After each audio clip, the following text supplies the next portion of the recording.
오늘의 플러스 부동산 시장의 다음 움직임을 짚어봅니다. 김경민 서울대 도시계획학과 교수 모셨습니다. 어서 오세요. 네.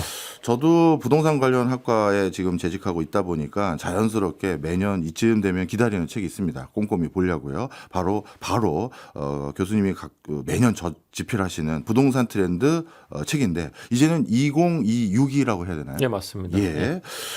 부동산 시장 슈퍼 사이클 그거를 작년에는 예고해 주셨는데 당시에는 하락 얘기가 주변에 정말 많았는데 결론적으로는 역시 좀 대세 상승으로 마무리되고 있는 것 같아요. 자, 지금도 같은 판단을 하고 계신지 궁금합니다. 예, 이게 우선은 저희가 그 주식 시장에서 분석하는 기법을 그 부동산 시장에 적용을 했어요. 저희가 머신러닝으로 아파트 가격들을 서울에 있는 거 모두 추정한 다음에 인덱스를 만들고 그다음에 매일 단위로 아파트 가격을 추정한 다음에 그거를 이제 20일 평균, 60일 평균, 뭐 200일 평균 이렇게 묶으면은 주식 시장에 하는 단기 이동 평균선하고 장기 이동 평균선이 나오잖아요. 네. 그럼 주식 시장에서 단기가 장기를 뚫어버리면 골든 크로스 되면서 슈퍼 사이클이 있는 거고 내리면은 이제 데드 크로스가 발생하는데 근데 이제 부동산에서도 그 방법론을 하니까 슈퍼 사이클을 우리가 골든 크로스 시점을 맞출 수 있더라고요. 그리고 그거를 대충 맞춰보니까 과거 패턴이 거의 맞아 들어갔어요. 과거의 변곡점들을. 근데 부동산이라는 건 슈퍼 사이클 한번 타면은 길게 타잖아요. 주식 시장이야 뭐 몇 개월, 뭐 며칠 동안의 등락이 있는데 부동산은 거시적으로 봤을 때 이거 뭐 상승장 3년에서 7년, 하락장 뭐 1년에서 3년 이렇게 되니까 골든 크로스가 나타났다고 하면은 이게 기본적으로 장기간이 될 수 있는 것이고 작년에 서울하고 강남이 슈퍼 사이클을 탔어요. 그리고 올해 이제 강북이 타기 시작했어요. 그래서 이거는 장기간 흐름이기 때문에 저는 이 슈퍼 사이클 탄 게 이제 곧 데드 크로스가 발생해서 꺾일 것 같지는 않아요. 하긴 생각해 보면 우리가 부동산을 취득한다는 건 1, 2년 살려고 취득한 건 아니니까요. 진짜 사이클의 주기가 굉장히 길 것 같긴 합니다만 그런데 그 슈퍼 사이클이 이제 강남을 넘어 강북도 진입했다. 야, 그러면 정부 입장에서는 앞으로 고민이 많겠네요. 자, 그러면 실제로 그렇단 근거들을 데이터를 통해서 찬찬히 분석하는 책이 사실 부동산 트렌드의 최고의 장점 아니겠습니까? 실제 그런 걸 좀 보여주실 수 있을까요? 그럼요. 이제 이게 우리가 부동산 같은 경우는 거래량을 기본적으로 주 단위나 월 단위로 보면 안 되고요. 분기별로 최소한 묶어서 볼 필요가 있는데 서울시 거래량을 2024년 1분기부터 쭉 보면은 이 지속적으로 상승해 왔어요, 사실은. 특히 올해 1분기에 2만 건 거래되다가 2분기에 3만 건이 거래됐어요. 그러니까 50%가 오른 거죠. 이거 6일치 전이긴 합니다. 그리고 이제 강남 3구 같은 경우에도 재밌는 게 우리가 강남 3구하고 노원구, 도봉구, 성북구, 전 노도성이라고 하는데 이 세 개를 비교하면은 물량 자체, 주택 수 자체는 노도성이 훨씬 많아요. 근데 여기는 약간 좀 그 서민 아파트 지역이니까 약간 중저가고 강남 3구는 고가잖아요. 근데 2022년 2, 3, 4하고 올해 1분기까지 강남 3구가 훨씬 많아요. 예를 들어서 올해 1분기에 강남 3구에서 거래량이 한 4,400건이거든요. 근데 당시에 노원, 도봉, 성북구를 합한 게 2,300채밖에 안 돼요. 근데 2분기 때 그게 확 달라져요. 제 말씀 뭐냐면 강남 가격이 너무 올랐으니까 올해 2분기 때는 1분기 때 4,400이었다가 올해 2분기 때 2,900으로 확 떨어져요. 30%가. 근데 노원, 도봉, 성북구는 2,300에서 4,500으로 확 늘어나요. 이미 마켓에서 그 시장이 완전히 돌변한 거예요. 그리고 그게 어디서 나타났냐면은 우리가 맨 처음에 강남부터 가격이 오른 건 맞거든요. 근데 이게 죽을 때까지 쭉쭉 올라가지는 않아요. 쭉 올라가다가 그다음부터 정체 수준으로 조금씩 올라가요.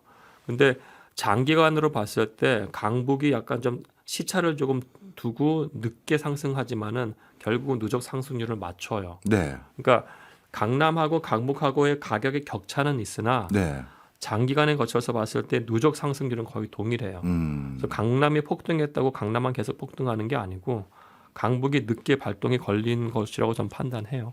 그렇군요. 그런데요, 이제 6.27 대책이라고 우리가 흔히 부르는 정부의 그 강력한 대책이 나오고 난 뒤에는 아마 그 정부도 그렇고 국민들 중에 상당 부분도 이제 집값이 더 이상 안 오르겠지. 그리고 오히려 떨어지는 데도 있겠지 했는데 어떻게 되려 강북까지 이런 상승 추세가 이어질 수 있었을까요? 그러니까 이게 저는 개인적으로 봤을 때 이거 사실 금융의 작품이거든요. 예. 그러니까 대출 규제라 그러니까 이 주택담보대출을 늘리는 거. 예. 예를 들어 2023년에 일어 나왔던 특례보금자리론도 금융의 작품이고 예. 본건도 그 주택담보대출 6억을 딱 제한을 한 거잖아요. 예. 그죠? 본인이 뭐 10억짜리 집을 사건 50억짜리 집을 사건 6억까지 끝이에요. 예. 근데 말씀하신 것처럼 이게 맨 처음에는 엄청난 거니까 딱 패닉이 와가지고 거래량이 딱 줄었어요. 네. 근데 어떤 일이 발생하냐면은 나중에 또 말씀드릴 수 있겠습니다만은 우리가 그 저가하고 중가하고 고가를 놨을 때 저가 주택들은 여전히 충분히 살 수 있는 거예요. 예, 그렇죠. 예를 들어서 9억짜리 주택이라고 하면은 신규 주택자의 경우에 LTV 70%면은 6억 3천까지 은행 대출을 받을 수 있는데 6억까지 받고 자기 돈 3천만 원만 더 내면 돼요. 예. 그러니까 6억 이하 물량이 사실은 서울에 엄청나게 많아요. 예. 그러니까 저가 주택은 사실은 단지별로 보면은 지금 다 상승했어요. 예. 근데 중가 주택 예를 들어서 한 10억짜리라고 하면은 과거에 9억이나 10억 파이낸스가 나와야 되는데 이게 6억으로 딱 막혔단 말이에요. 예. 중산층이 갑자기 어디서 3억하고 4억을 구해요. 그러니까 중가 주택은 거래량이 확 완전 폭락이에요. 네. 근데 고가는 이거는 완전히 또 다른 마켓이에요. 이거는 슈퍼스타 경제학이 작동해서 슈퍼스타 단지고 이거는 다른 마켓이 여기서 또 신고가가 나오고 있어요. 예. 거래량은 줄지만. 그래서 이거는 완전히 시장 왜곡이에요. 예. 그러니까 예를 들어서 9억 이하는 다 살 수 있어요. 어떤 분이 10억에서 12억짜리 보다가 본인이 못 살 것 같아요. 네. 그럼 9억짜리로 가는 거예요. 가수요가 붙은 거예요, 네, 사실은. 네. 그러니까 이거는 대표적인 시장 왜곡 정책이에요. 예. 그러면 말씀 주신 대목에서 가수요가 붙었다니까 이 강북 지역들, 이쪽 지역들은 자칫 잘못하면 나중에 규제 정책이 바뀐다든가 시장 상황에서 새로운 트리거가 생기면 오히려 집값이 다시 조금 하락으로 전환될 가능성도 있을까요? 저는 그렇게 보지 않아요. 왜냐하면 이게 부동산이라는 게 본질 가격이라는 게 존재를 하잖아요. 예. 사실은요. 근데 본질 가격이 존재를 한다고 했을 때 인플레이션도 왔고요. 그리고 이제 금리 어저께 내렸어요. 0.25 네. 미국에서. 예. 그럼 한은도 아마 내리기 시작을 할 겁니다. 네. 한은이 사실 작년에 굉장히 많이 내렸어요. 100bps 1년 만에 내렸기 때문에 여기서 더 내린다고 하면 유동성이 더 공급돼요. 문제는 뭐냐면은 대출을 정부에서 맞는다고 했을 때 사람들이 기억이 그게 있어요. 불과 몇 년 전에 벼락거지 된 걸 사람들이 인식을 했다고요. 예. 그럼 어떤 수를 써서라도 파이낸스를 일으켜요. 사금융을. 본인 친구한테 빌리든 누구한테 빌리든 모든 수단을 강구할 거예요. 예. 그렇게 된다고 하면 정부가 이 대출과 관련된 또는 집가가 관련된 수요 정책은 다 실패했어요, 사실은. 네. 그래서 이거 어쩔 수 없이 저렇게 제가 봤을 때는 시장을 이길 수 없기 때문에 뭐 나중에 더 말씀드리겠습니다만 공급 정책 아니면은 지금 이 수요 정책은 제가 봤을 때는 작동 안 할 겁니다. 네. 자, 그 다음에 627 다음에 97 대책이 나왔는데요. 사실 그동안의 부동산의 흐름을 보면 서울 프리미엄이라고 해서 행정구역이 서울이면 원래는 뭐 위례 쪽만 하더라도 그 하남이냐 성남이냐 서울이냐 똑같은 위례인데도 행정구역이 서울로 잡히는 부동산 가격이 더 높았단 말이에요. 그렇죠.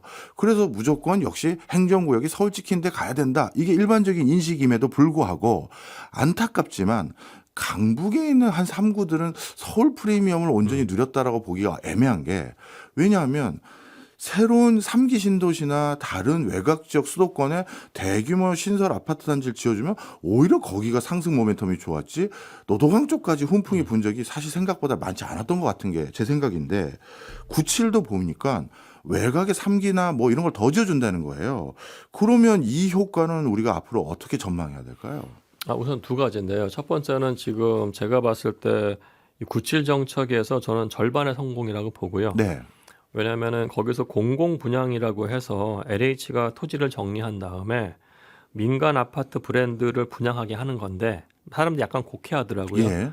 공공 분양이라고 해서 LH가 다 토지를 깔끔하게 하고 LH 브랜드로 분양하러 하는 걸로 착각하시는데 그게 아니고 LH가 그 토지를 깔끔하게 하고 그 그러니까 민간이 적정하게 짓는 거를 그 모니터링 한 다음에 가격을 20% 30% 디스카운트 된 거를 민간 브랜드를 분양하는 거예요. 네. 이거 굉장히 좋은 것이고 예. 다만 위치가 말씀하신 것처럼 지금 서울 안에 제대로 된 위치가 서리풀 지구하고 수서 역세권하고 모아서 한 7천 세대 만들었어요. 네. 이거 갖고는 안 돼요. 지금 LH가 기본적으로 토지 작업한 것들이 이제 서울 외곽에 있기 때문에 로케이션의 문제가 좀 있어요. 예. 다만 우리가 강북에 있는 3구 같은 경우에는 사실은 아까 말씀드린 것처럼 데이터를 보면은 결국은 누적 상수를 맞춰요. 네. 서울 안에 있는지는 모르겠습니다만, 근데 이게 부동산 시장 측면에서 봤을 때 앞으로 문제가 되는 부분은 뭐냐면은 제가 봤을 때 가장 중요한 이슈가 그 업무지구 접근성이에요. 그러니까 모든 시장이 다 업무지구 접근성으로 재편되고 있어요. 예. 예를 들어서 특정 단지 말씀드려서 죄송합니다만은 강북 지역에서 제일 비싼 아파트가 경희궁자이라는 데거든요. 네. 경희궁자이가 강동구에 있는 가장 비싼 아파트보다 가격이 높아요. 근데 경희궁자이 주변에 과연 학군이 좋냐? 아니죠. 그거 아니에요. 네. 대단히 죄송하게도 그 근처에 있는 특정 중학교는 사립학교인데 폐교를 요청했어요. 근데 이제 경희궁자이는 위치가 바로 광화문 업무지구 바로 옆인 거잖아요. 예. 그러니까 그런 식으로 많은 이 주택 시장이 사실 업무지구 접근성으로 재편됐어요. 근데 말씀하신 노원구, 강북구, 도봉구 같은 경우에는 가장 가까운 데가 광화문 하나예요. 네. 근데 우리가 2호선 안에 있는 성수동만 치자고요. 예. 성수동 자체가 업무지구고 거기서 5호선 타면은 광안분도 가고 여의도도 가요. 그렇네요. 수인분당선 타고 내려오면은 강남도 가요. 그렇네요. 그러니까 이게 모든 게 지금 업무지구 접근성으로 재편됐어요. 그래서 우리가 만약 집값 잡는다는 건 단순히 공급이 아니고 예. 앞으로는 이 서울 또는 더 큰 스케일 전 대서울이라고 부르는데 예. 대서울 차원에서 우리가 공간 혁신 어떻게 하고 교통 혁신 어떻게 하면서 업무지구를 어디에 만들까를 우리가 고민을 할 단계예요. 사실. 어찌 보면 이제 서울의 균등 발전이나 강북 지역에도 모멘텀을 만들어서 좀 다른 지역의 집값 상승 모멘텀도 좀 희석시키려면 업무지구를 같이 고민하는 전략이 중요하다 이 말씀을 해주셨네요. 그런데 좀 전에 교수님께서 슈퍼스타 단지 이렇게 표현을 해주셨는데 그냥 호기심입니다. 어느 단지를 말씀하시나요? 그러니까 저희가 아까 그 머신러닝 AI로 서울시에 있는 아파트를 다 이렇게 가격을 추정했다고 했잖아요. 네. 그러면 가격을 추정했으면 이제 단지별로 가격들을 묶어보면 단지 전체 총합이 나오고 그거를 단지에 있는 그 주택 수로 나누면 한 주택장 가격이 나오잖아요. 예. 그러면 한남 더힐이 대충 얼마인지 원베일리 얼마인지가 대충 우리가 계산이 돼요. 예. 그럼 그렇게 해서 상위 1% 단지만 저희가 한번 뽑아봤어요. 상위를 1%의 단지하고 이제 평균적인 50%대 단지하고의 가격의 흐름을 보면은 예. 사실 이게 굉장히 빠르게 상승해요. 상위 1%요? 예. 근데 이게 사실은 우리나라만 그런 게 아니고 이게 사실 글로벌적인 트렌드예요. 아, 그래요? 예. 슈퍼스타 경제학이라고 해서 예. 슈퍼스타 도시. 그러면 우리나라의 초프리미엄 가장 최상급지 아파트 지역 중에서도 최상급지 아파트는 지금도 견실하게 올라가고 이게 우리나라만의 이상적인 현상이 아니라 전 세계적인 흐름이다. 이렇게 정리하면 되는 건가요? 그렇게 정리하면 되는데요. 사실은 이게 또 다르게 볼 부분은 뭐냐면 이런 초고가 아파트는 사실 위험 자산이에요. 예. 그렇기 때문에 떨어질 때 확 떨어져요. 그러니까 미국 같은 경우에도 초고가 맨션 같은 경우에 올라갈 때 엄청나게 오르지만은 2008년 금융위기 터졌을 때 50% 떨어진 건 다 그런 아파트들이었어요. 절대 이게 위험 자산이, 그러니까 안전 자산이 아닌 것이고 예. 사실은 제가 봤을 때는 이 간극이 넓어진 것이지 네. 지금 많이 상승했기 때문에 더 네. 상승한다는 전 개인적으로 보지는 않아요. 예. 이해했습니다. 그러면 극소수의 슈퍼스타 아파트 단지가요. 물론 위험 자산이기 때문에 경기가 크게 안 좋을 때는 떨어지기도 하지만 최근은 여태까지 하여튼 급상승 중이지 않습니까? 이거는 우리가 경제적으로 또는 시장에서 어떤 시그널로 받아들여야 됩니까? 뭐 양극화예요, 그냥? 그렇죠. 이 양극화인 것이고, 예. 그러니까 문제는 이거죠. 이 양극화인데, 그러니까 양극화대로 우리가 인정하면 되는 거예요. 예. 정부에서 할 일은 뭐냐면 세금만 제대로 거두면 돼요. 근데 우리나라가 실효세가 되게 낮잖아요. 예. 0.1%밖에 안 되니까. 물론 그런데 종부세 대상이기도 하지만은 정권 바뀔 때마다 종부세 요율 갖고 막 장난을 치잖아요. 그죠? 네. 그러면 실효세율이라도 재산세가 어떻게 될지 우리가 좀 명확하게 규정을 해서 세금을 잘 받으면 되는 거고, 두 번째는 사실은 우리가 미국이나 유럽이나 이런 데서 부동산 보고서 같은 거 나오면은 항상 중위 가격이 얼마가 됐다는 걸 얘기를 해요. 네. 그 어느 나라 그 부동산 그 분석에서 예. 물론 가십성이긴 하지만은 제대로 된 보고서에서는 중위 가격 갖고 얘기하지 가십성으로 뭐 국민 평형대인 33명 평형대가 반포에 있는 어느 단지가 한 달 전에 55억이었는데 지금 60억 찍었어요. 그렇게 얘기하지 않아요. 그거는 우리가 앵커링 효과를 만든다고요. 예. 그러면은 이게 60억이면 굉장히 높이 보이잖아요. 그럼 우리가 여기서 또 질문을 할게. 그럼 서울시에 있는 아파트 33평의 중위값이 얼마인가를 예. 질문할 수 있어야 예. 돼요. 그게 얼마가 안 돼요, 솔직히. 그게 올해 12억이고 예. 33평보다 지금 더 많은 사람들이 사는 게 25평이에요. 예. 25평 2025년 중위 가격이 9억이에요. 그래서 제가 아까 말씀드린 게 25평 사람들이 제일 많이 선호하는 거거든요. 그게 중위값이 9억이면은 627 대책이랑 전혀 상관이 없는 거예요. 그건 그냥 그렇네요. 사는 거예요. 그렇네요. 서울시 25평 아파트 엄청 많잖아요. 네. 그 중에 절반이 9억 이하란 얘기예요. 네. 지금. 예. 노원, 도봉, 성북구 가장 큰 주택 단지가 있는 데거든요. 네. 거긴 25평이 6억이에요. 따라서 지금 강북권에서 상승이 일어난다는 건 당연한 거예요. 어떻게 보면은. 이제 확 이해가 됩니다.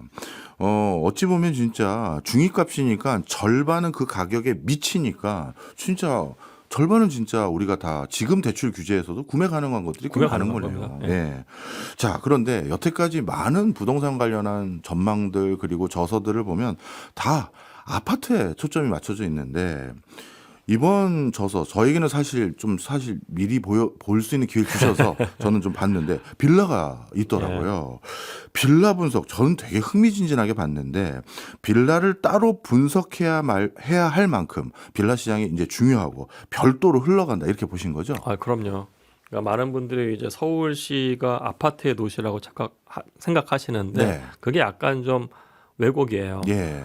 서울시 전체에서 세대수 기준으로 보면은 아파트는 전체에서 43%밖에 차지하지 않아요. 예.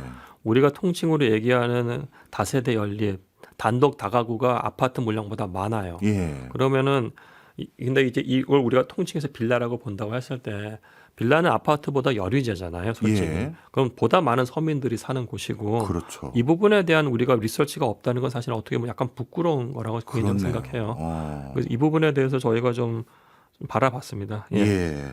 자, 그런데 이 빌라 시장을 딱 분석을 해보니까 뭔가 남다른 특징들이 뭘까요?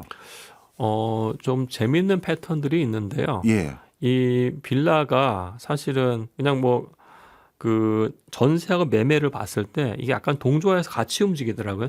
전세 가격하고 매매 가격하고 예. 저희가 서울시 빌라 매매 가격 지수하고 전세 가격 지수를 만들었거든요. 비슷하게 움직이는데 우리 전세 사기가 딱 터졌잖아요. 2022년 전후로. 그 다음부터 빌라 전세 가격은 오르지는 않으나 매매 가격은 조금씩 올라요. 아, 올라요. 네, 매매 가격은요.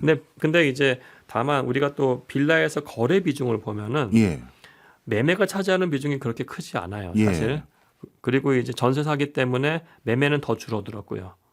그럼에도 불구하고 매매 가격이 오른다는 거는 네. 서울시에 있는 전반적인 토지 가격 상승과 연결됐다고 볼 수도 있고 두 번째는 약간 좀 데이터 상에서 봤을 때 아파트가 10% 상승하면 빌라는 5% 상승하더라고요. 항상 예. 절반 정도의 상승을 기록 중이에요. 예. 예. 이게 좀 특이한 게요. 전 세계적으로 특히 아시아 지역은 단독주택이라든가 이런 것보다도 장기 시계열로 보면 공동주택에 해당되는 아파트 단지 상승이 굉장히 뚜렷하게 아주 높은 차이를 보이면서 올라가더라고요. 근데 빌라는 이 상황에서 공동주택으로 봐야 되는 겁니까? 그냥 주택 부유류의 흐름으로 봐야 되는 겁니까? 그러니까 이게 사실은 미국에서는 이제 단독주택하고 이제 아파트인데 예. 우리나라의 빌라 타입이 거기서 아파트도 되잖아요. 그렇죠. 사실 멀티플렉스라고 예. 해가지고. 근데 우리나라는 사실은 단독주택은 사실 어떻게 보면 좀 여전히 비싸죠. 왜냐하면 그 땅값이, 그러니까 1층짜리, 2층짜리가 그대로 땅값이니까요. 예. 그죠? 그리고 아파트인데 그 중간에 있는 유형이긴 한데 이거를 우리가 이제 외국에 있는 단독주택으로 여기기는 좀 되게 애매할 것 같아요. 예. 그래서 조금 이 별개의 어떤 그 유형으로 보는 게 맞은 것 같아요. 사실 말씀 주신 것처럼 서울에 아직 저가 아파트도 일부 있고 그리고 빌라도 더 저가로 많이 있긴 한데 사람들이 대부분 생각할 때 중상급지의 아파트 이걸 중심으로 시장을 모니터하고 거기에 대한 구매에 관심이 더 많은 건 사실이지 않습니까? 네. 그러면 지금 서울의 중급지 이상의 아파트 가격이 상당히 높아져서 살 자금이 부족한 사람들 이런 분들은 비아파트로 대안을 찾는 게 맞을까요? 그러니까 이거는 사실은 그분이 이제 어떤 생애 주기에 있느냐, 그분 또는 그분의 가족, 그다음에 그분이 이제 현재 소득과 미래 소득, 예. 그 현재 자산이 어느 정도 있느냐, 그리고 그분의 어떤 가치관인 것 같아요. 제가 봤을 때는 삶의 가치관, 예. 가족이 있다고 하면 저도 과거에 이제 분당에서 오래 살았거든요. 네. 저는 그때 저 아들 녀석하고 야구했던 게 되게 기억에 남아요. 네. 근데 제가 만약에 뭐 서울 안에 와서 뭐 강남이나 어디 살았으면 아마 그런 기억은 없었을 것 그렇겠네요. 같아요. 예. 네. 그래서 이게 가치관과 관련된 것이기 때문에 그분이 이제 그걸 바탕으로 결정을 해야 될 것 같고요. 다만 데이터 패턴을 봤을 때 뭐 제 책에서도 쓰긴 했습니다만은 뭐 작년이나 재작년부터 나오는 주장이 뭐였냐면은 이게 더 이상 수도권과 비수도권의 마켓이 아니에요. 네. 그러니까 광역시는 광역시대로 움직이고 문제는 수도권 안에서도 서울과 일부 신도시와 그렇지 않은 지역으로 지금 다 시장이 분화됐어요. 예. 그 시장의 분화는 2010년대 중반부터 나타난 거거든요. 예. 예를 들어서 그러니까 이게 또 아까 말씀드린 개발축하고 연결해요. 예. 이 개발축이 지금 강남을 중심으로 그 동서 9호선을 따라서 그리고 2호선 그 다음에 이제 경부축을 따라서 화성까지 가거든요. 네. 그럼 강남 밑에 있는 분당, 평촌, 수지, 과천 정도만 네. 그 서울의 상승률하고 비슷하게 맞춰가요. 예, 근데 그 외의 신도시들은 2020년부터 2021년까지 짧은 상승을 기록했지만 나머지 시간을 보면 굉장히 그 움직임이 평평해요. 그렇다고 그 지역에 살기 나쁜 동네는 아니잖아요. 예, 그렇죠. 예, 그래서 네. 본인의 어떤 이 가치관 네. 그거하고 연결이 될 것 같아요. 기본적으로. 그렇군요. 예.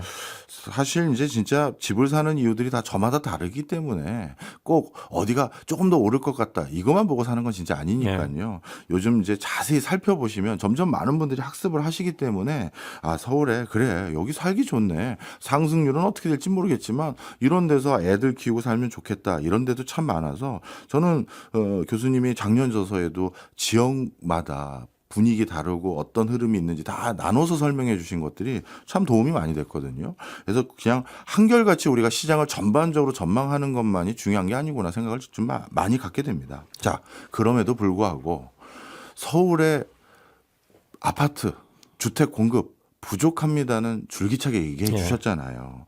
그래서 지금도 이제 정부도 또 역시 서울에 주택이 공급이 부족하다라는 걸 인식해서 구칠 대책도 내놓긴 했는데 현재 상황은 어떻게 보시고 또 앞으로는 어떻게 보시는지 궁금합니다. 예, 그러니까 제가 97 대책의 절반의 성공이라고 한 거는 아까 말씀드렸던 것처럼 이제 그 수요자들이 싸게 살 수 있는 구조는 마련했다. 네. 다만 이제 로케이션, 위치의 문제인데 위치가 LH가 확보할 수 있는 지역 위주로 되어 있고요.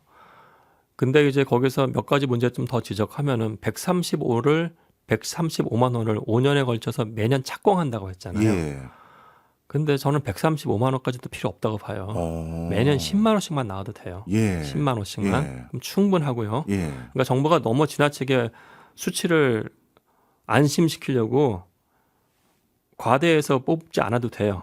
서울 인근으로 해서 10만 원씩만 해도 되는 거고. 네. 다만 문제의 핵심 제가 봤을 땐 중앙정부라기보다는 서울시예요. 예. 그러니까 이게 그 뭐 저하고 박정 교수님 여러 번 말씀 나눴지만 왜 도대체 서울 중심에 있는 용산 국제업무지구, 용산 정비창 부지는 매일 빠지냐고요. 매번. 그렇죠. 예. 그거 15만 평이고 코레일 땅이거든요. 예. 코레일 상위 기관이 국토부고요. 예. 물론 인허가권을 서울시가 갖고 있고 거기서 플랜 짜고 있겠죠. 예. 근데 지금 전 세계 어느 업무지구도 다 오피스 건물을 채우질 못해요.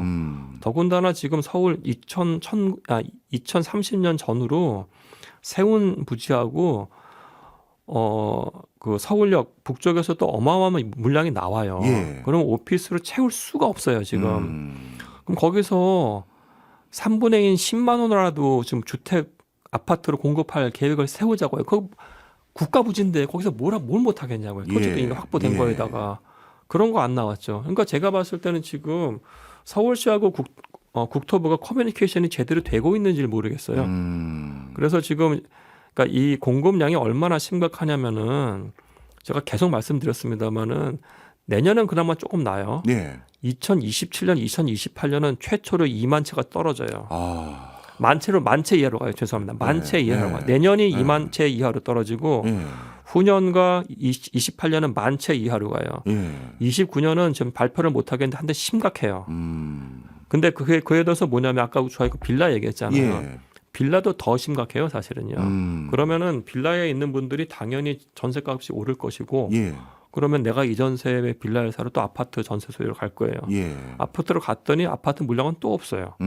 아파트 가격, 전세 가격 상승은 그냥 디폴트로 보셔야 돼요. 네. 그때 매매 가격이 상승 안 한다?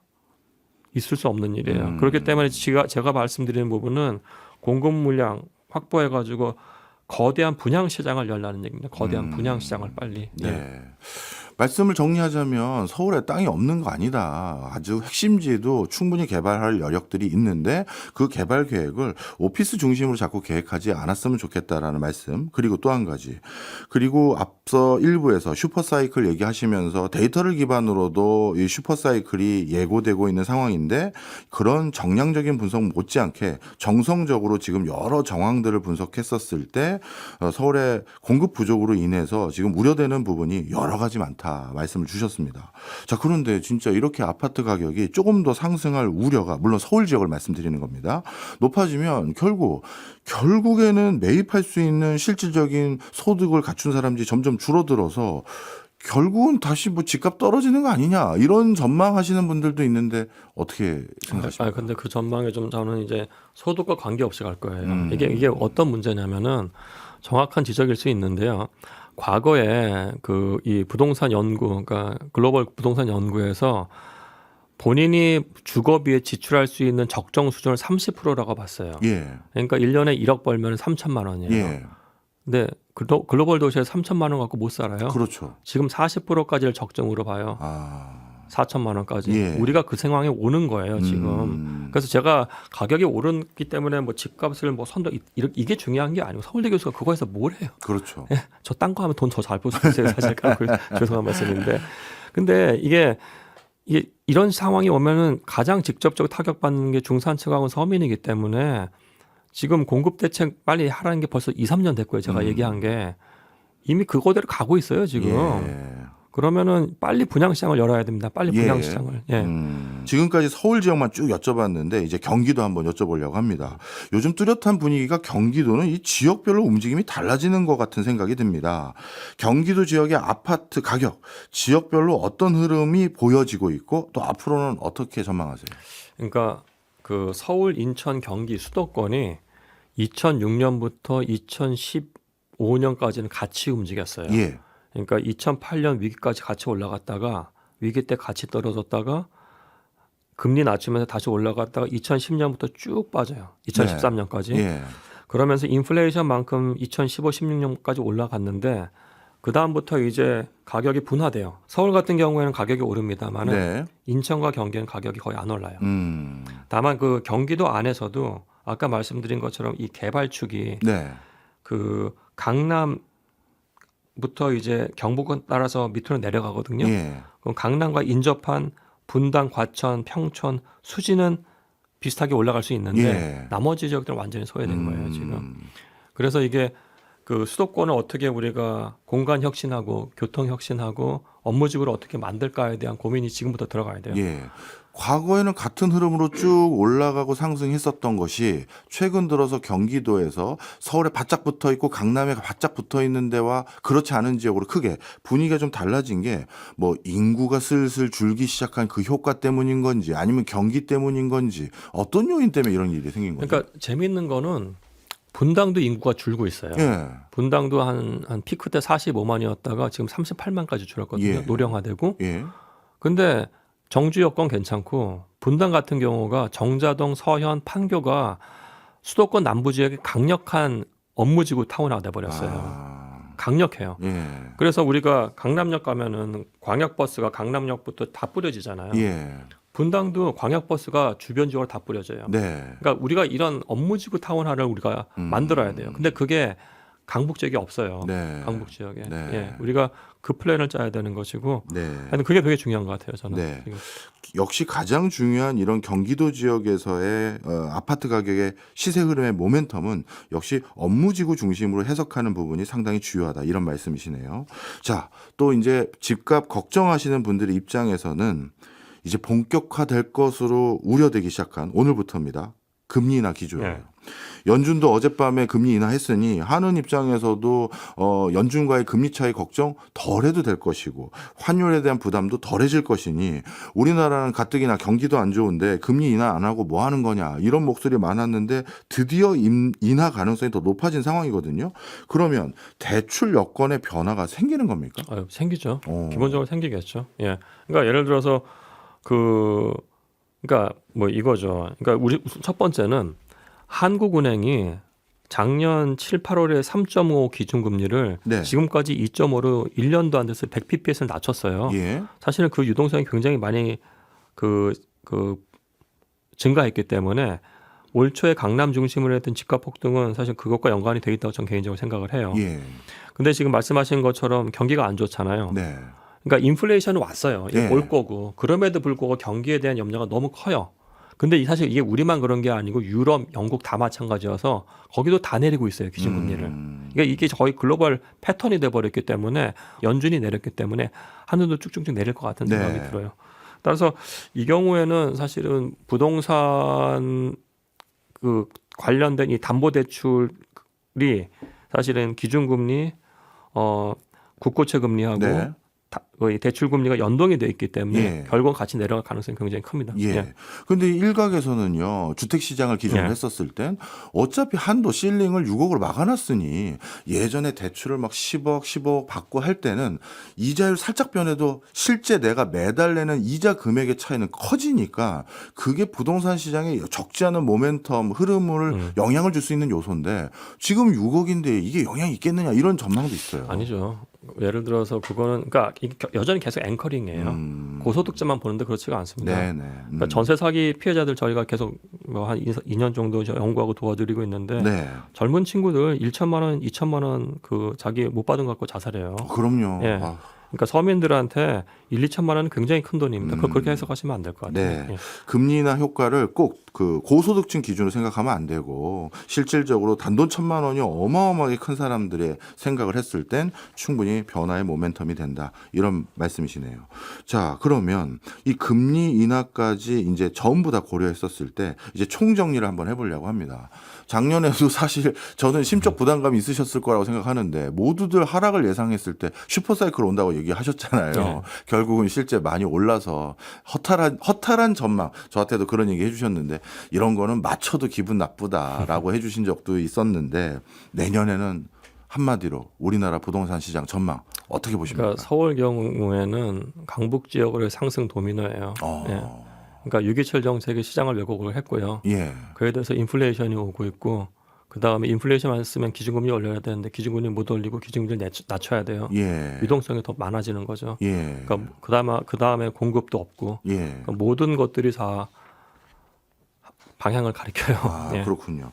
일각에서는요, 또 부동산 시장을 좀 잠재우기 위해서 정부에서 적극적으로 주식시장을 키우지 않습니까? 네. 그런데 그 주식 투자하는 사람의 궁극적인 목적도 주식으로 돈 벌어서 내 집장만 한다. 이런 소리를 하시는데 이거는 부동산 시장 잡기 위해서 주식시장 키우는 거는 교수님 견해는 효과가 있다고 보십니까? 아니, 근데 저는 사실은 산업자본으로 돈 가는 게 좀 맞다고 봐요. 그건 그렇죠. 예, 그러니까 네. 뭐 주식시장을 좀 눌러서 이 돈이 산업자본에 갔으면 좋겠고 예. 산업자본에서 돈을 주식으로 많이 버는 미국처럼 네. 예? 나스닥이나 그 뉴욕 증시 가격이 계속 오르는 거죠. 우리가 그렇게 됐으면 좋겠고. 네. 근데 그 중에서 일부가 만약에 본인이 리턴이 부동산의 리턴보다 크다고 생각하면 그걸로 계속 가는 거죠. 예, 우리가 그런 환경 마련해 주면 되는 겁니다. 네. 그러니까 자산 포트폴리오 배분 차원에서 지나치게 우리가 부동산에 많이 묶여 있잖아요. 네. 그거를 깨는 차원에서라도 여기를 주식시장 활성화시키는 좀 맞다고 봐요. 예. 자, 그러면 내년도 슈퍼사이클의 중장기적인 흐름 이어질 것 같다라는 말씀도 주셨고 그리고 앞에 그런 것과 관련돼서 세부적인 각각의 전망도 해주셨는데 실제 실거주로 주택 마련을 이제 고민하시는 분들 아, 교수님, 마음이 먹먹합니다. 지금도 집값이 비싸서 주저하고 있었는데 더 오를 것 같다고 말씀하시니 지금이라도 사야 될까요? 아니면, 어떻게 해야 될까요? 고민하시는 분들에겐 뭐라고 조언해 주세요? 그러니까 이게 뭐 개인의 이제 자금 사정에 따라 다르나 첫 번째는 저 계속 말씀드린 주택은 보유를 기본적으로 보유를 기본적으로 전제하고 이제 경제 생활하는 게 맞고요. 예. 다만 이제 그렇기 때문에 정부가 중요한 것 같아요. 정부가 이번에 구조는 잘 짰거든요. 네. 그러니까 그 위치가 좋다고 하면은 거기서 20% 정도 싼 가격에 레미안 브랜드, 이프리아나 생산 브랜드가 나올 거예요. 예. 오히려 정부를 믿고 좀 기다리는 것도 좀 방법이라고 생각해요. 네. 그래서 여전히 정부가 서울시랑 같이 잘 합의를 해서 서울 요지에 있는 땅들, 특히 용산국제무지구 개발, 정비창 부지, 상암동에도 랜드마크 타워 부지 있잖아요. 네. 맨날 오피스 100층짜리 짓는 예. 비어 있죠, 아직도. 예, 그거 20년째 맨날 100층 짓다가 맨날 안 돼요. 절대 안 되는 땅입니다. 거기 70층짜리 주상복합 하자고요. 그리고 여기 앞에 있는 창동, 네. 뭐 이런 데 역세권 부지 조금 개발을 한다고 하면 제가 계산하면 한 7만 채 나오거든요. 그래요. 그거 만 채씩만 쭉쭉쭉 분양 스케줄만 잡아도 네. 기축 시장을 억누르는 효과 나타날 거예요. 네. 유유부지 좀 더 적극적으로 활용할 정책 대안 필요하다 말씀 주셨는데요.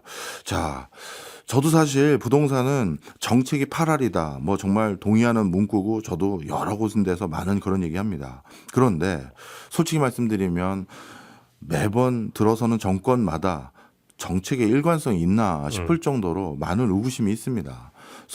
선거는 뭐 또 왜 이렇게 자주 하는지, 뭐 지선 끝나면 총선이고 총선 끝나면 대선이고 그러다 보니까 뭔가 뚝심 있게 내가 국민들에게 욕먹더라도 이 부동산만큼은 잡아야지 하면서 계속 하려다가도 이러다가 또 선거에서 지면 우리 아무것도 못하잖아 이 생각 때문에 슬쩍 바꾸는 것도 있는 것 같아요. 그렇죠. 이 정책적 일관성이 없는 상황에서 이 정부를 계속 기대해도 되는 겁니까? 그러니까 이게 정부가 비합리적, 비이성적으로 나오면은 사람들이 정말 똑똑하거든요. 특히 시장 참여자는 공부를 엄청 해요. 예. 그렇기 때문에 이 사람들은 게임 이론처럼 정부가 뭘 할지 본인이 미리 예측을 하는 거예요. 정부가 비이성적, 비합리적으로 나오면은 미리 비이성적, 비합리적으로 마켓에 들어갈 수 있는 거예요. 네. 예를 들어서 이런 거예요. 특례보금자리론 2023년 1월에 나왔을 때 2022년 대폭락했잖아요. 그때 금융위가 LTV 80%까지 다 열어줬어요. 대출해 줄 테니 집 사라. 2년 반 만에 2025년 6월 달에 똑같은 금융위가 그 6억으로 다 상한을 맥스를 다 정해버렸어요. 이번에는 야 너희들 집 사지 마요. 아니 그게 윤석열 정권, 이재명 정권이 아니에요. 대한민국 정부를 사람들이 보는 겁니다. 그렇죠. 2년 반 만에 그렇게 하는 데가 어디 있어요, 세상 천지에. 이렇게 된다고 하면 사람들은 딱 명확해요. 정부가 비이성적으로 나올 게 뻔하다. 그러면 더 가수요가 붙는 거예요. 어떻게든 내가 주변 친지에서 파이낸스 일으켜서 집을 사야겠다는 생각을 할 수밖에 없어요. 자, 그러면 이 비이성적인 흐름도 간간히 확인되는 정부의 정책 기조, 그 과정에서 지금 또 이렇게 해석하는 분들도 많아요. 내년에 지선이 있다. 지선 전에는 세금과 관련된 고강도 규제, 그리고 기타 부동산 시장을 확 억누르는 규제는 지선 뒤로 미룬 것 같다. 그래서 지금 공급 얘기만 하고 있는데 그 뒤에 또 시장을 크게 교란시킬 수 있는 대안들 또는 대책들이라고 해야 될까요? 그런 게 나올 것 같다. 거기엔 동의하십니까? 뭐 그럴 수도 있는데 만약 그렇게 한다고 하더라도 조금 세련됐으면 좋겠어요. 예를 들어서 세금 문제만 하더라도 그러니까 수요 차원에서 세금 문제만 하더라도 저는 그 종부세는 계산도 안 되니까 폐지하고 대신에 부동산 실효세를 좀 올리자는 입장이거든요. 그러니까 예를 들어서 우리 한미일 공조 그렇게 중요한데 일본이 주택 세금이 1.4%예요. 미국이 주별로 다른데 0.8%고 우리는 실효세율이 0.1%예요. 실질적으로는. 그러니까요. 이거 0.3까지 올려야 돼요. 뭐 그런 거. 그다음에 이제 왜냐면 부담 가능한 수준이 돼야 돼요. 주택을 보유할 때. 그게 첫 번째고 두 번째는 이제 고가 주택은 위험 자산이기 때문에 고가 주택에 대해서 그 주택담보대출 금리를 가상금리를 붙여버려야 돼요. 사실은. 그게 미국에서 하는 전보 모기지라는 게 딱 그거예요. 미국에서 2008년 금융위기는 프라임 모기지에서 터진 게 아니고 서프라임에서 터진 거예요. 서프라임 중에 하나가 전보 모기지거든요. 그거는 고가 주택 아까 말씀드린 맨션은 오를 때 많이 오르지만 폭락할 때 대폭락하기 때문에 이건 위험한 거예요. 그렇기 때문에 거기다가 프라임 몰기지가 이자가 4%면 얘는 7%까지 갔었어요. 지금 네. 한 5% 정도. 그러니까 지금은 한 100bp에서 높긴 합니다만 우리 그런 걸 해야 되는 겁니다. 그러면은 고가 주택에 대해서 부담이 되니까 사람들이 그걸로 들어갈 수도 있는 거죠. 예. 예. 그 정책의 소극적인 이유는 역시 유권자 표심 때문인 건가요? 제가 봤을 때 세금을 안 건드리라고 했는데 저는 반드시 세금 건드려야 된다고 생각을 하고요. 이거는 양쪽 모두에서 했으면 좋겠어요. 그러니까 양쪽 모두에서 이걸 국민적 컨센서스를 이끌고 제대로 된 지도자라면 그것부터 해야 될 것 같아요. 네. 사실 뭐 김경민 교수님 저희 송경제 자주 나와 주실 때마다 저도 죄송스러웠던 게 늘 대책과 대안을 말씀을 많이 하고 싶어 하시죠. 제가 아는데 또 국민들은 궁금한 게 오르냐 떨어지느냐이기 때문에 늘상 많이 물어볼 수밖에 없고 또 그게 또 약간 어떤 면에선 개인 입장에서도 중요하지 않습니까? 그렇죠.